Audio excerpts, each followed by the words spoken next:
Hello, everybody, and welcome back to the Tending Bike Show. It's going to be a very fire episode. We're here with a very special guest. Why don't you introduce yourself, man? Hello, everyone. I'm Beetlebat. You might know me from my song Innocent on the regular, any of those tracks, I'm one of the executives for Flex Entertainment, and I'm excited to, finally get an interview. I've been wanting to do one of these for a minute, so this is going to be a lot of fun. Alright, let's talk about the beginnings of Beetlebat. So you started off as a YouTuber. You still do YouTube videos as of today. Yeah. So what got you into making videos? Well, it all kind of started in like 2012. I was getting more into the scene once I found out about my boy Austin, which we'll get back to later. And he formerly had a YouTube channel called Weird Kid 72, where he uploaded just like these comedy shorts kind of videos and stuff, where he just mess around and hopefully get some views out of it. And that kind of inspired me to pretty much want to make a YouTube show myself. It was originally supposed to be like a kind of like a team channel between me, Austin, and Dom, who's my best friend, as you all know. Yeah. And that's pretty much how that all started. That's how I wanted to make videos. But eventually it just became my main channel because I was the only one that actually did anything for it. And it was pretty much just me just making Minecraft videos at the time, with some like wrestling influence as well. Yeah. That's kind of how my YouTube channel started. Yeah. Is it true that your name hasn't always been Beetlebat? Yes, that is very true. And it all started with Bad Universe 11. That was pretty much me at the start. And I was originally going to call it like BAD, because that was kind of like a group, Braden, Austin, Dominic. But we couldn't, for some reason at the time, you couldn't put like some periods on YouTube for some reason, like your title or something. I don't know. It was some weird stuff, but eventually I just made it Bad Universe 12 because, Bad was pretty much already taken. And I did eventually move channels from Bad Universe 11 to my current channel, Bad Universe 12, which would go on to be Beetlebat. And so that's pretty much what happened there. Alright, let's talk about how you discovered Flex Entertainment. What was that like? Flex Entertainment, man. You recall the first day you discovered Flex? First day I discovered Flex. It really came from Brad. Like, I've known about Brad for a decent amount of time, because during 2018, I was big into the Billboard music scene, where people would cover like songs on the Billboard charts, and I was always interested in that stuff because at the time, I'm still a big Billboard fan. What I'm talking about, but I just love like seeing people's opinions on music and stuff, seeing what people think's the worst, what people think's the best. And Brad was one of those people that stood out to me a way because of his like funny edits and stuff, and clear passion for music and such. And it just made his like videos a lot more interesting in comparison to other people and stuff. And that's kind of how I became known of him. And one time I was just kind of stumbling onto his channel, and I found out that he was making music himself, and I was like, okay, this could be interesting. So I checked out songs like "Is That Your Girl?" And I was like, okay, this kind of fire. This kind of goes solid. And I just started looking more into his music content like that. And eventually I came across a reaction he did to Infection by Lil Mosquito Disease. Yeah. And I was like, what kind of goofy name is that? And so I watched that video, and I was just so like interested in like the whole lore behind it. I wanted to learn more about this, like, what is this label he's apparently a part of called Flex Entertainment. And that's kind of how I found out about Flex Entertainment. And he talked about a horror music wiki, and I just thought, okay, I'm gonna check this out now. And that's kind of how I learned a lot more about not only Flex, but like everyone else associated with it. Like at the time on that website, you'd pretty much go there and you get like a full rundown of like what makes them bad, what makes them good or somewhat. I remember that there was like very few people that would actually qualify for like best music wiki at that time, like Kid Fang, or maybe who else? Mosquito would be moved there. Shmoobin. Yeah, eventually he would. Yeah, Shmoobin too. And yeah, at the time, it was just a kind of like everyone just looked down upon Flex as just nothing, this meme unlistenable group that we wanted to keep away from, and eventually we'd become a lot more respected in that aspect, and that was good to see. So eventually I just became a bit of a fan. Like, I was just kind of listening to Big Baller B music, Lil Mosquito's music kind of casually, Young Shmooba as well, and I just kind of listened to that stuff like throughout the summer and stuff, and that was just very entertaining stuff. And eventually, I followed Lil Mosquito's on Twitter, and one day he sent out a tweet talking about how they're opening up a Discord server for their fans and stuff, and I was like, okay, I want to meet Mosquito, that'd be sick. And so tapped on the link, and eventually I pretty much sent out my first messages like, Flex Gang, like, yo, what's up everyone? And I was pretty much ignored at first, because that's kind of how all new members get treated us first, just kind of ignoring the shit. And eventually I would be pinged, or they do like this voice chatter thing where they pretty much ping everybody just to get in a voice call and stuff. And so I joined a voice call one time, and I just had to immediately just show my appreciation for, Mosquito and Young Shmooven, and be like, hey yo, is that the real Mosquito and Young Shmooven? And they got like hype and stuff, and like pretty much Mosquito was just acting the character at that time, like eventually and stuff, just being over enthusiastic and stuff, because it's a fan, of course he's got to show that his character is kind of legit. Yeah. But he used to do that a lot. And so yeah, and everyone I kind of just characters back in the day. Yeah, especially the Festoche stuff and all that Llama Bull. Yeah. And all that amazing stuff, and so eventually, yeah, I just kind of got to get to know these people a little bit more, and I impressed Young Shmooven by rapping his entire verse on, I think it was Dodge the Popo, maybe, and I think I impressed him, and he eventually gave me like we had like different roles back then. It was like long-time fan, like new fan or something like that, or just like, I think it was like fan, dedicated fan, or something. Yeah, like dedicated fan, yeah, stuff like that. And eventually, I got that role and stuff, and I just kind of got a friend request from Mosquito, and I was like, okay, well. And eventually, I joined the calls pretty much every single day or when I could, and I just kind of talked to him, and eventually he just kind of introduced me to Album of the Year, which at the time, they pretty much just got done making like a deal of, okay, you can put your stuff on here as long as you don't do this and all that, yeah. And yeah, it was cool feud. And what else? Do you remember the night of Menace 2 being recorded? Yes, I was just gonna Menace 2, that was a wild night. I think that might have been my third or fourth night in the server, and I was just kind of, I just happened to be there in that moment where I got to meet Lil Squeaky and you, where at the time you're just Big Lil. Yeah. Goofy character. And so they were always talking about I'm a menace, I'm a menace, the shot of flow theme and stuff. And so we're like, okay, let's do Menace 2 right now. And it's like, okay. And I actually do have a recording from my perspective of that night and such. And we kind of look back on that every so often. So we pretty much just kind of record the song all on the call. Squeaky wrote down some lyrics. Mosquito freestyled, of course. And I think you wrote your verse, right? I think I freestyled mine.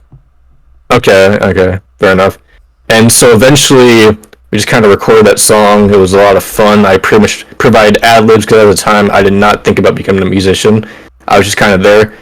I did have physics in my mind at that time because I was in November.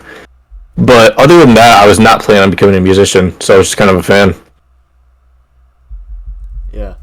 So then we got, I guess next came Physics, your first ever song then. Mm-hmm. So what made you make music like yourself? So it just kind of happened, really. So your boy was struggling hard in physics. Like, I wouldn't say I was failing it, but I was getting like scores in a class that I would not usually get. I'm usually a pretty smart kid, you know. I wouldn't ace like every single class or something, but I'd get like straight A's or B's and such. And so I was getting like probably a C to almost a D in this class, and that was just like, oh, that's not a good sign. And so I just thought, I need to get extra credit for this class, especially since I don't understand what is going on. And so one of the options that Mr. Maury, our teacher, pretty much provided us is that we could make a song, and it was like a musical parody of whatever you want. And so at the time, you know, it was September or so, and my favorite song at the time was Memories by Maroon 5, you know, very special track for me. And I decided to, you know, choose that one as it was pretty simple to sing, and I probably wouldn't get like super sued. And okay, so eventually I recorded the song in like maybe 2 hours, I'd say. I probably wrote it around that time, and I pretty much just made the song in a day, really. It just kind of happened like that. And I would show it to a few of my family members and give what their thoughts and stuff, and they loved it. And eventually I sent it over to Mr. Maury via email, and he was talking about how he loved it and stuff, and I eventually, you know, got a lot of extra credit from it, which is pretty awesome. Now, that was in September, and the song wouldn't get released until December of like late December 2019 or so. And during that period, I guess Maury had just been showing pretty much my classmates this song and stuff, and they were all like, wow, I didn't know that he could sing. I didn't know he did music like that. And they were like, he needs to release this. He needs to do a music video with this. He needs to do something in the class. Like, and I was like, okay, well, I guess I gotta do it now. And eventually I pretty much got back and just released the song on my YouTube channel on like a Sunday. And, oh man, I remember that day. It was like very late in the night, and I was super tired, and I went to my bedroom and stuff, and I just pretty much kind of laid down and thought about life, because at the time, you know, I was going through a lot of stuff. I was very stressed, and I wasn't sure what was going on, so I just kind of took a bit of a nap, which I usually never take, and so I just kind of fell asleep for about an hour or so, woke up, and I was just like, I felt like I'd just been put into a new world. Like, I just felt like so different all of a sudden. Like, just like, it was like this old person turned into like a whole new person. So, I don't know, it was some weird stuff, bro. And I grabbed my phone, checked my notifications, and everyone was just praising the song. And I was just like, okay, this might be the start of something different. And so, eventually in the end of the year comes and such, and now it's 2020. And by 2020, I'm pretty much in flux officially. Yeah. And I decide to show physics to young Schmoobin, and I believe I was the last person in 2019 to be signed. So I showed it, he liked it, he thought I had potential, and they eventually let me in flux. And then once school finally came back into session, I would eventually get Mr. Maury's permission to be able to record a music video in the classroom, and I eventually did. You know, I got pretty much got my physics class homies to help me out and do that for me. And yeah, that was pretty good to see. And eventually the video just took off, bro. Like, at the time, that was probably the most views I ever got in like 24 hours. I think Innocent might have beat it. I don't know, it was around like 200 in like nearly an hour. Probably 500 by the end of the week. It was a big moment for me. It was like growth that I'd never seen before, bro. I got like 30 maybe subs in a crazy amount of time. Like, it was awesome, bro, to finally be like recognized as something. And I was, you know, one of the, you know, shy kids in the class, and I knew that I needed to do something to make myself stand out, because everyone else did sports, everyone else did pretty much all that stuff, and no one really did what I did. I was the only person in my field that was doing that kind of stuff, and so I thought that was a good way for me to stand out and such. And I'm glad it all worked out because now I'm one of the most known people from there, so it's pretty awesome.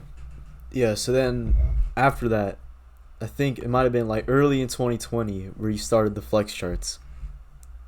Yeah, so around January. Okay, what's my camera glitching? Hold up. Yeah, I noticed that.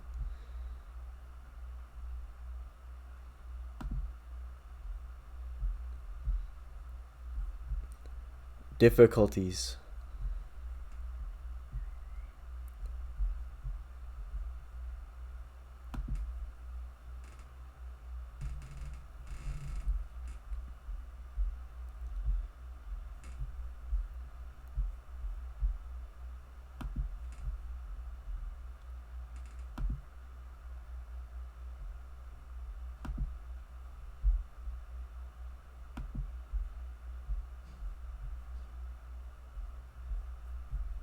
We back.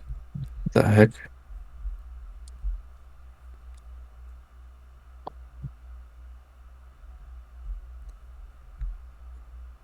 Yeah? Oh, okay. We back. Sorry, my camera's acting up. Okay. But basically... I'm gonna take this. I'm gonna take some of that out of the video. Gotcha, yeah. But eventually in January, everyone was pretty much noticing how active I was in the community. I was participating in a lot of cool stuff like the Wikipedia, and eventually, making the flex charts and stuff. Like, Mosquito pretty much wanted someone to make a somewhat similar to like a Billboard Hot 100 for the Flex Entertainment, and that's how that happened. And to reward me for my hard work, they eventually decided to give me executive. I became like the 4th executive at that time. It was like, yeah, it was Mosquito, Schmoovin, and Flexer. And I just joined that team after being signed for only like a month, which was kind of wild. And that was very, very awesome to see.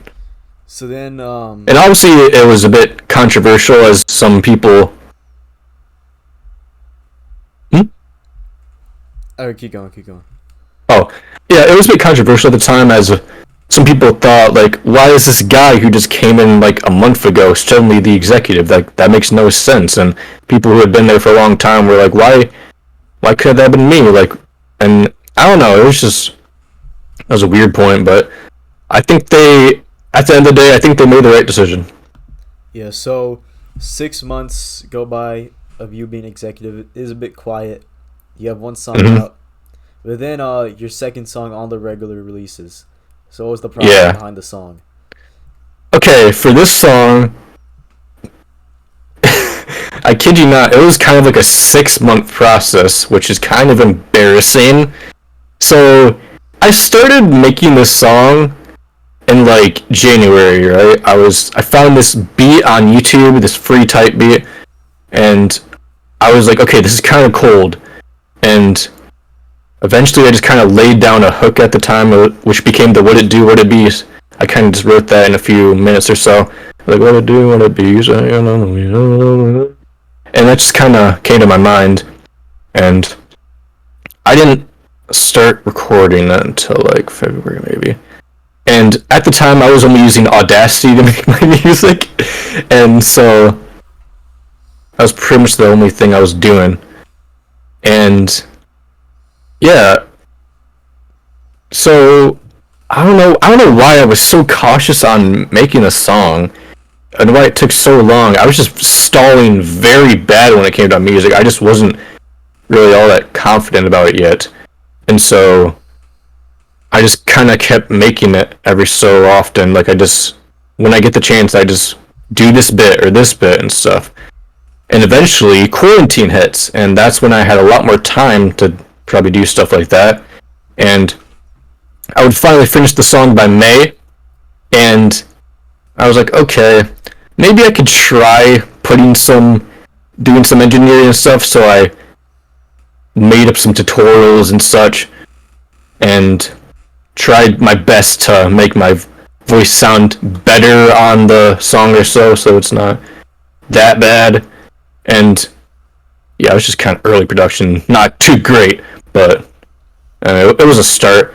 But yeah, the song was really just me talking about my come up and me deciding that I need to start doing music more regularly. And this is not just going to be like a part-time thing anymore. It's just going to be me doing my own thing now. And eventually, the song came out on the first week of June.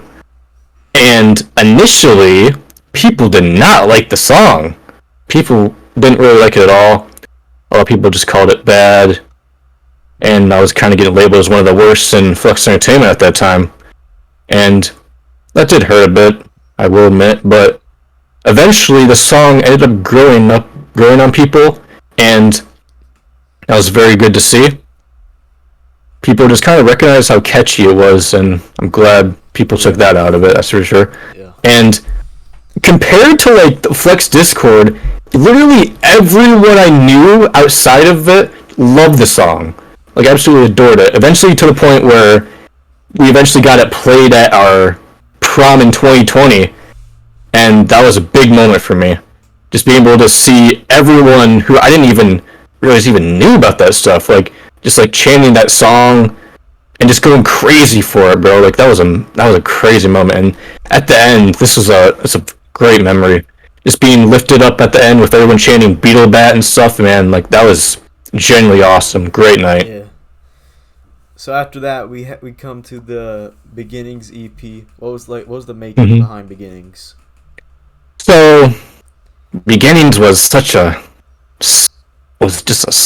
process. I stalled so bad, bro. I felt like I could have, man, if I wasn't so nervous about it, I probably could have just made it in a lot less time, that's for sure. I was making only a song like a month or so, and getting it all mixed and mastered by Squeaky, because he was the only one that really knew how to do that stuff at the time.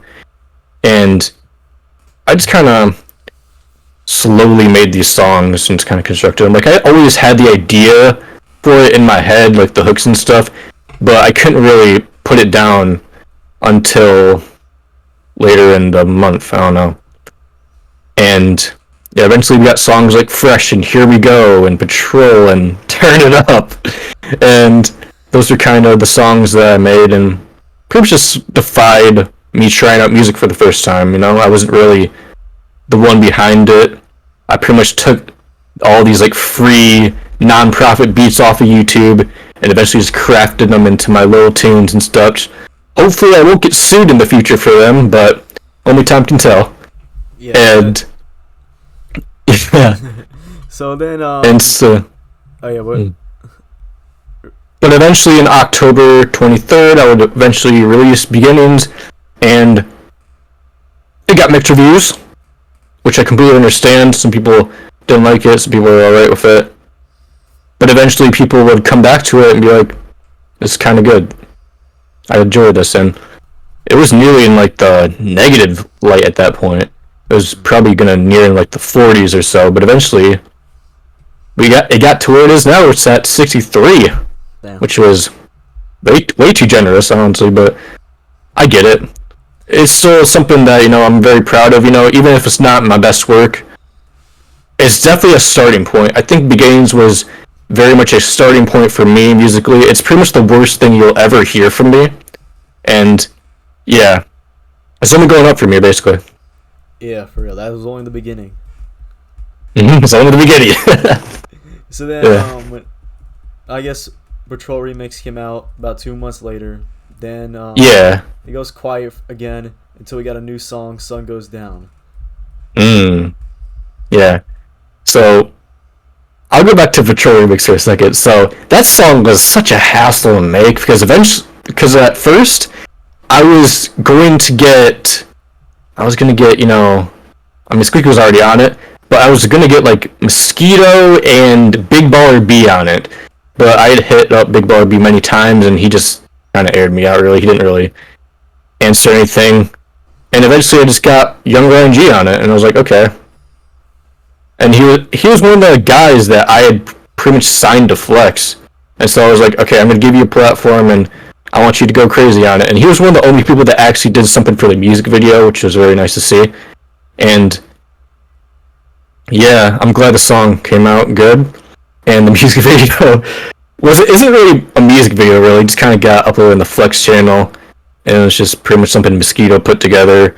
It was my scenes that I already filmed back in like December, Young Ryan G's scenes, and just like pretty much like taking stuff from Squeaky's Nipples music video and Mosquito's literally 2 music videos and putting them together, and eventually that just kind of came together. But yeah, for Sun Goes Down, that was in March, man. It kind of all started when Squeaky was kind of pressuring me to do EDM, which, you know, I'm a big EDM fan, but at the time, that was not something I was planning on doing. And he just kind of had the entire Flex community gang up and be like, Beetlebat, do EDM, do EDM, do EDM, do all this stuff. And I was like, okay, I'll do it, god dang. And so Squeaky sent me this, like, tropical house beat, and just had me just do something with it. And I was like, okay, this is pretty nice. And I kind of just came up with the hook and stuff, recorded the song, and I was like, okay, I need a feature for this. I feel like I can't do something like this alone. And one of my first options, you know, it had to be Ben Riggle, bro. Because Ben Riggle, he is a guy I met during the Billboard music Twitter phase I had. And I just kind of came across his channel because eventually... What am I saying eventually? I thought he was ginger, basically. So I was like, oh, yo, my ginger buddy. And I found out that he just had, like, brown hair. And I was like, oh, never mind. And we had something in common, that we were both big fans of Maroon 5 and Zara Larsson, and we were like, oh shoot, you know, we should add each other on Snapchat, we should start talking and stuff, bro. And eventually, you know, down the line, we just kind of became musicians ourselves, and we were like, okay, you know what, dude? Let's get on a song. And so this is kind of my way to finally get Ben Riggle on a song. And he's a big EDM head, so of course he was gonna love this stuff. And yeah, eventually I just got him on a song. He did his verse, he did a few runs and all that jazz, and eventually the song came out. And it was the first song where the reception was positive. Literally everyone loved it besides like MCAC or something, who gave like a 20 upon release. But I think he eventually warmed up to it, which is very nice. He actually matured a lot since that time, bro. Like, he's been giving me props on my tape lately, which is very nice to see. So, you know, shout out MCAC, bro. You chill.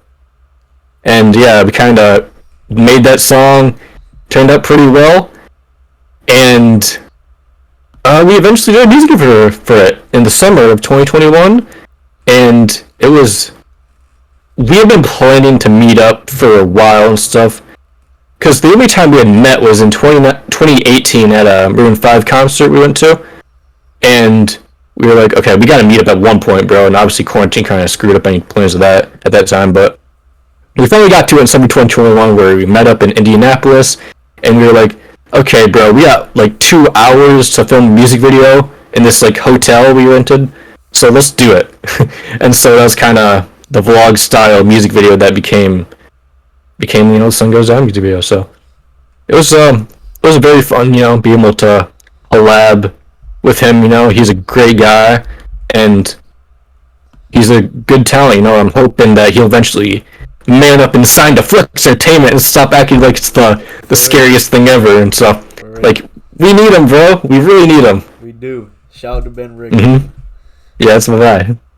Alright, but then I think you popped up on a few features after that. Yeah. And then yeah, we did like a few features. For your like solo music, it was kind of silent for probably like a whole year, I'm pretty sure. Yeah. We got Innocent released in April. Yeah. This year. I'll explain my absence. So basically, during 2021, 2022, I was like, I don't know what was going on with me, bro. Like, it was kind of like me in 2020, but even worse. Like, I was just more focused on this job at Walmart, me just kind of making as much money as I can and stuff, because I never had a job before that year. I was kind of more focused on that and getting all that stuff done. But also during that time, I was thinking of the idea for what we eventually become Be Dumb Bro. And obviously it took a lot of thinking and stuff to come up with all that idea. And that was kind of what I did for that entire time, bro. And I'll say I did not make a single song other than Sun Goes Down that year, which is really embarrassing compared to me putting out like 9 songs this year now. Crazy. And I actually did like a bunch of features and stuff just to make sure that I wasn't falling off musically and just continuing to improve and stuff, continue my rapping abilities and such, because eventually a lot of criticism would come from me being offbeat, which I didn't really see that much at that time, but I was able to eventually get on beat and sound a lot more confident in my music, and that was kind of just me. It was my improvement era, me just kind of building up to what would eventually be a big 2022, I'd say. Mm. Yeah. Eventually gets Innocent. Yeah, Innocent. Yeah. What was the process of making Innocent like? So, Innocent was kind of a song I came up with after. Oh man, this is funny.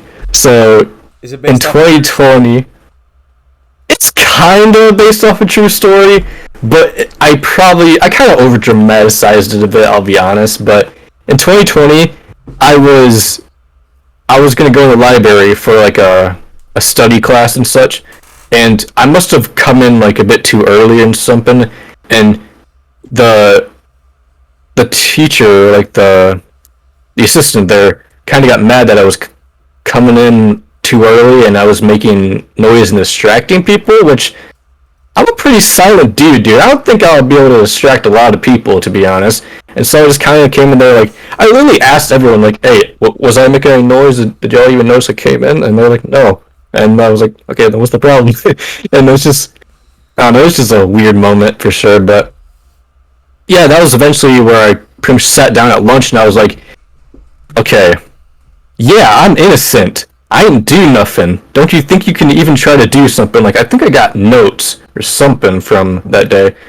I keep a lot of notes on my phone on like a notepad where it's pretty much me writing down bars and stuff that I can eventually use in my songs and stuff, and just like ideas and stuff for the future. And that was kind of where I just... So you had like the hook done for like a while then, without you even... Yeah, like I pretty much had like the opening few bars for a minute or so, and eventually I just kind of introduced that. The song was actually not supposed to even be a single. It was just supposed to be like a deep cut or something. But due to the struggles of making the grocery list song, I eventually decided, screw it. I'm just gonna do Innocent instead. I'm just gonna have Peyton do a beat for me. And I wanted to do like this like kind of Go Stupid type beat by like Poji, and just like make a hype song, because at the time I not really had a hype song or something, and so that was kind of my first time doing something kind of like that, where I was just kind of yelling my lungs out like I'm innocent, I don't do nothing. And yeah, that was a very, very fun song to record. That was for sure, bro. And I had to make sure to get that song done before I eventually went on to Spring Break in Destin, which where I would record a music video for it and get a lot of my friends that I knew there to be a part of it and stuff, and just have this like kind of story of me going against this Karen on the beach, claiming that I harassed her, and that the Karen of the video is actually my mom, and I don't think she even knew what she was doing, because I'm pretty sure she was super drunk. And so just like, oh man, looking back at that, it's so hilarious. The fact that I got her to do all that dumb stuff. But yeah, it was a very fun video to make, and I think it turned out really great. It was a very big hit, and it eventually became one of my signature songs, and that's great to see. It eventually, took that 1 year hiatus I had, which shouldn't have never happened, and it just kind of gave me my confidence back and such. And that's eventually where I started getting more into how to use FL Studio. I eventually go on to make my own beats and all that stuff. So then about 3 months later, we got the third and final single for the mixtape this year. Yeah. So this year, that was also supposed to be a deep cut. Yeah. Crazy how all these songs that were supposed to be deep cuts are just now big singles now. I don't know how that happened. what was supposed to release instead of this year? Okay. Was there not The something like first song the first song that I was supposed to put out as a single was the Grocery song that was supposed to come out in January, and the reason that never happened was because of I'll blame Peyton for this. He kind of took a minute to actually make the beat and stuff. Like I was the one who came up with the melody and stuff that do do do do do do do do do do do do do, and so I gave that to him, and he pretty much just made a drill rage beat out of it, and it turned out pretty great. And as you will probably know, I got my boy Austin on it, who basically the backstory of this is in 2013. We he had the idea of pretty much making this song a thing, where he just pretty much rapped a bunch of dumb stuff about going to the grocery store and getting all this food and stuff, and was kind of record this innocent little music video in my upstairs and just upload it onto YouTube, and we just didn't expect nothing of it. But we would talk a lot about it throughout the years and be like, dude, what if we eventually went on to make a real song out of this? And so I was like, okay, dude, I think we can make something work out of this. So by 2022, I got paid to make that beat and stuff, and we started crafting lyrics and stuff, and we pretty much had everything written by the time. The reason it took so long to come out, other than that, was because I kid you not, this dude was so busy, bro. Like his schedule was apparently just like so packed to the point where he could just barely do anything, bro. And so I could only get him on like certain days and stuff, and we would eventually just only had like a few just times where we could just like actually just sit down and talk about it. And we eventually were able to record the entire song in a night, and he eventually wanted to come back over and re-record a few bits, and I'd just do like a few ad-libs and stuff. And eventually, I'm pretty sure we finished the song by May or so, and way past our deadline, that's for sure. Yeah. And eventually, we got paid to finish mixing, mastering the track, and we finally got that thing out. Thank God, after 9 months, bro. Like that's crazy. Yeah. So and back on. Yeah, that was. Yeah. Back to this year. So. Was there this year. Wait, hold on. Was there gonna be another single that wasn't this year, or was just not gonna be another single, and you just put out this year? Kinda. So, Roku Hero was also a planned single, but I wasn't sure how I was gonna do it at the time. So I eventually just kind of left it as a deep cut, and there was another track I had an idea for, which was literally going to be called, I kid you not, The Beatles. The Beatles. And The Beatles, yeah. And it's pretty much me talking about how I'm young and rich, just like the Beatles. And I don't think that track's going to see the light of day if I eventually ever try to make it again. But I do have the hook for it, and it's got a catchy melody. So I don't know. Maybe I'll leave it for like a Flux Gang volume or something. I don't know, but that'd be a cool thing. But yeah, that's pretty much how that happened. So eventually, I just chose this year as the single because it was the summer and it sounded like a summer song. So I was like, okay, I can't drop this in the fall. That'd be kind of dumb. And so I just pretty much put the song together. And I was actually at first gonna get Ashy on it. Yeah. But I felt like the chances of getting Ashley on a song were going to be extremely low, and I was also going to get like Kid 4 on it to do a rap feature, but I don't think Kid 4 really likes me, so that was never going to happen. But it'd be a cool song if it happened for sure. But yeah, eventually just got paid McKnight to do the feature instead, and just ended up just being this like playful kind of Mario Kart sounding odd beat, and it was a good, summer song for Holistic Therapy Day and all that stuff. It was a very positive song about me wanting to make sure that this year will be better than last year. Also, speaking about Ashy, I checked on his Spotify. Yeah. His music's gone, except for, yeah, like and freaking ogre dreams. Yeah. So, yeah, I don't know what's going on with the dude, man. I really wish he'd, contact us more. I don't even know if the dude's doing a music video anymore. But there's a part of it that feels like, okay, maybe he deleted all that stuff so he can eventually release new stuff, but he kind of deleted all that stuff back in, like, August, and we haven't gotten, like, a single sighting of him, bro. I didn't notice till, like, 3 days ago. Damn, really? Yeah. I don't know what's going on with Ashton, man. I've had the, idea to kick him, but Mystique was very hesitant on kicking legends from our, label and all that stuff. You know how he is, bro. Yeah, he's very protective of our legends. Yeah. Me and Kenny have been talking about Ashy and stuff. Yeah. So, yeah, I don't know what we're going to do about Ashy, man. We've made, like, a few lists in the past. We recently made one yesterday. Yeah, like, do you know how long it took for me to convince them to get rid of, like, Young Fizz, bro? Yeah. Like, label really admitted that Young Fizz is retired, and he announced that like back in like January. But no, Mosquito's like, oh, they're legends, bro. We gotta keep them around because they're legends to us. Bro, who cares, bro? Like, if they're not doing anything for Flex, bro, why do they matter in this label anyway? I don't know. It's a weird thing he comes up with, but for real.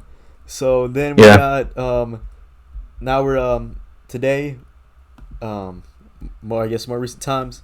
Right now we have Be Dumb Bro, the most recent release. Yeah. Your debut mixtape. Oh yeah, man. So what was it like? It's so great. Be Dumb Bro. Be Dumb Bro was just like it was a saying I kind of came up with back in 2019. Actually, God, everything's connected that year, bro.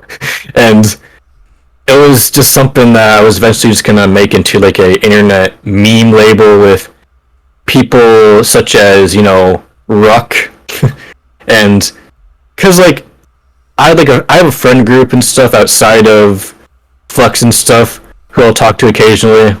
We're all wrestling fans and stuff, so a lot of them kind of used to make music and stuff. So I was just like, okay, let's start a funny collective, I guess, which never happened. And it was eventually just be called like Be Dumb Bro and stuff.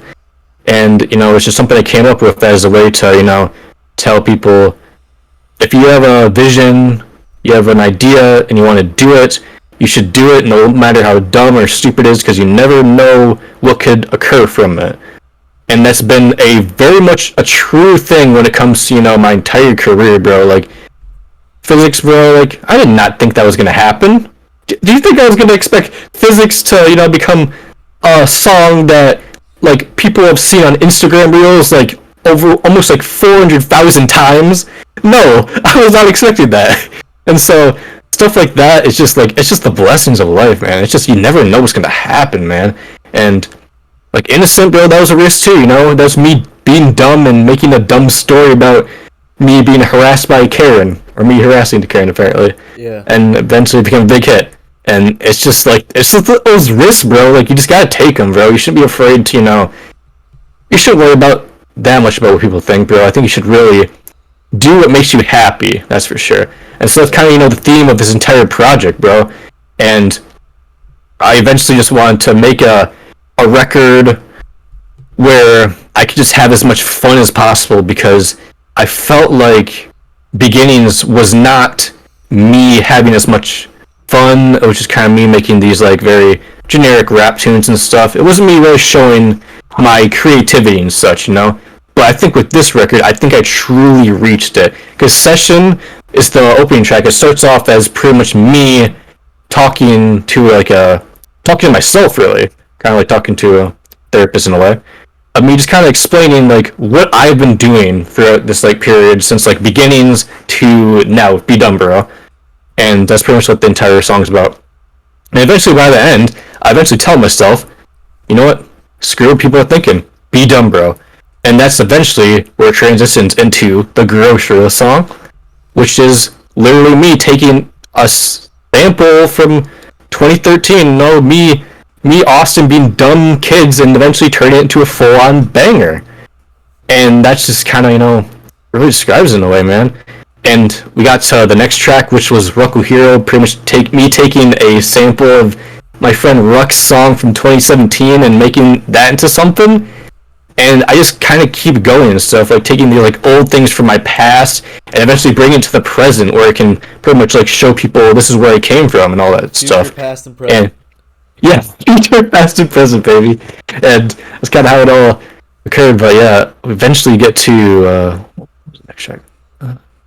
Flex on Him. It was like Flex on Him, Moneymaker. Moneymaker, it came from me pretty much at a basketball game. This chick turned to me and she was like, "Hey, yo, Beetlebat, I heard you're a bit of a moneymaker." And so I was like, "Ooh, that's good. That's good. I write that down. Write that down." And I kid you not, I wrote that hook during that night.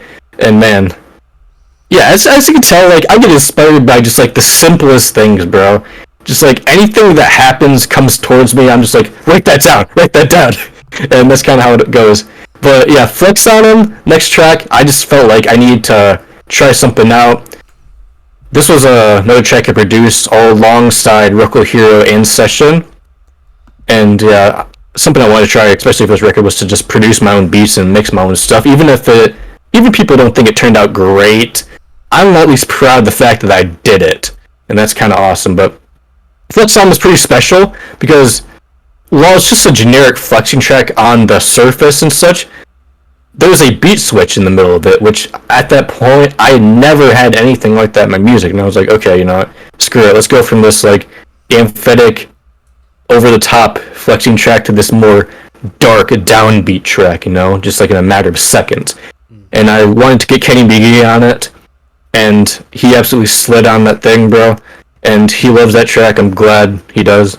And yeah, I think that's one of more songs that, you know, if I wanted to make a single, I feel like that could be a good one for sure. It's a very hype song, very proud of it, and yeah, it's very, very awesome. And next track's Innocent, no explanation. And then we get to Blackout. Blackout. Okay, I feel like this is one of the biggest risks on the record, for sure, because if you knew the Beetlebat before this, you'd be like, there's no way he's going to make a trap metal song. Yeah. Ain't no way. Like, people would probably expect that from, you know, Mosquito or something, and, like, other more people like that. But me? Beetlebat? And I just felt like, bro, I need to make something that, you know, would get the people moving, you know? And I want to make something that would get people moshing at my shows that I will say I will eventually do a show at one point. By the end of the year, for sure. And I want to make sure that this track, I want to make sure there's a build-up, and just like, I want everyone to spread out, and when the beat drops, I want everyone to kill each other. Yeah. And just like, make something like that. And that was such a risk, because, you know, I had to kind of yell my lungs out to do that kind of stuff, bro. Just get as much hype and energy possible. That was also a song that I produced and mixed myself, and I just wanted to make the most chaotic song possible, and I think I did it. Like, I'm not even sure if I really love this song myself, but for what it is, bro, I'm proud of it, bro. Like, that came out very strange, bro. It's such a risk, bro. It's awesome, bro. And I'm surprised people would call it, like, one of the best on the entire tape, bro. Like, damn, really? It's like, that kind of shocked me, for sure. But I'm glad people like that. People are like, is this Death Grips influenced? And I was like, bro, I've never listened to a Death Grips song. Like, what? And yeah, that was pretty fun to make, for sure. And then we get to this year, and Sun Goes Down, you know, I already talked about those, but this kind of served as a bit of a transition into a more of a pop and more singing feel to it, which compared to our record was just me just rapping, and kind of, you know, change up a few topics, you know, and eventually Sun Goes Down was supposed to be, you know, the peak of, you know, the top of the mountain and stuff, pretty much me on top of the world, you know, nothing can stop me. And then eventually we get to Ghost. And so, yeah, as you all know, this is a very personal song to me. Yeah. It's something that, you know, it took a lot of time to make, and I felt like I was very scared to put this one out, for sure, because I wasn't sure what people were going to think about it. I wasn't sure how people were going to perceive the track. I'm not sure people will catch every single detail that I laid on the track. And, like, I even know that Ben Riddle, it took him, like, another listen to realize, wait a minute, oh no, this is what the song is about. Oh man, yeah, and it's just like it's one of those tracks that make you think. It's very much something that I get why people wouldn't like replay it back or make it like a replayable track because it's just such a heavy emotional track, and obviously you don't want to be like super sad all the time, and just replaying back. But it's just more of something that belongs like to the project, bro. I think it fits as just like a very important piece to the puzzle in the project for sure. And I'm very proud of how it came out. I know it's not like the greatest thing musically. There's a lot of imperfections and stuff, but I think that's what makes it, human in a way, because obviously, perfecting like something like that, it's gonna take a lot of years to produce and stuff.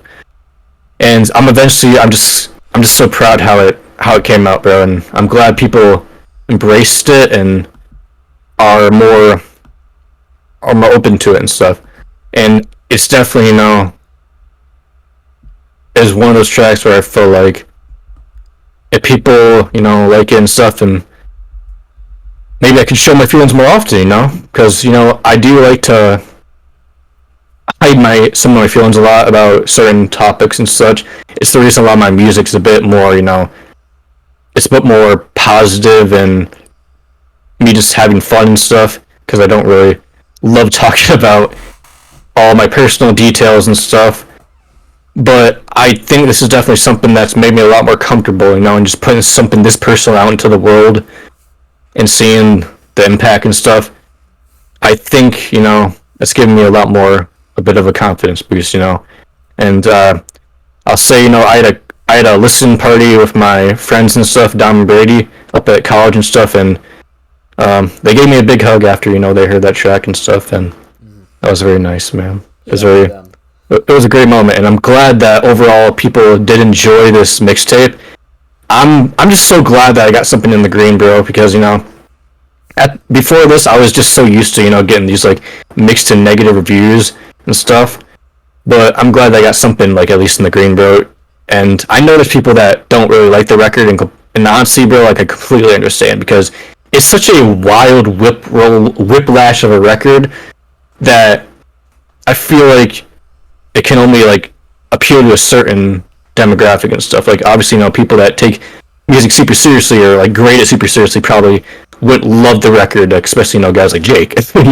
So it's such a scattered record for sure, and it's a very divided reception, which is pretty much been my entire career. Really, there's been people that will call me the worst flex artist of all time.